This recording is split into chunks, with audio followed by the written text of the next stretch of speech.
আসসালামু আলাইকুম বন্ধুরা, আজকে চলে আসলাম বসের চাচির রুমে কিছু সহযোগিতা করার জন্য। তো দেখি ওরা কি বলে, কি আসে বিষয় তাদের কাছ থেকে জানবো বিস্তারিত। কি আশা ভাই, আপনি কি লাগাইলেন এখন? বসের শাসির রুম হ্যাঁ, বসের কিছু কিছু লাইট টাইট এগুলা সমস্যা আছে তো হ্যাঁ। এগুলো দেখতাছি আর এটি ঠিক করে গেছি।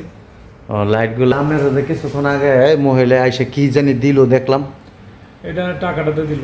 কয় টাকা দিল আপনারা? টাকা দিছে 20 টাকা দিছে। 20 টাকা দিয়ে লাইছে। হ্যাঁ, 20 টাকা কয় দিছে। কয় মিনিট কাম করবেন? কাম তো এটা যে কাজ মনে হয় 10-15 মিনিটে মনে হয়। 10-15 মিনিটের কাজ এটা। হ্যাঁ, আসছে এখানে, মানে কিছুক্ষণ আগে বলছিলাম যে আমার এক বন্ধু আসছে, তো এই যে আলম ভাই কিন্তু এখানে আসছে আমাদের সাথে সাক্ষাৎ করার জন্য। প্রায় 1 কিলোমিটার হাইটে, নাকি হাইটে আইছেন না গ্রেপ দাইছেন?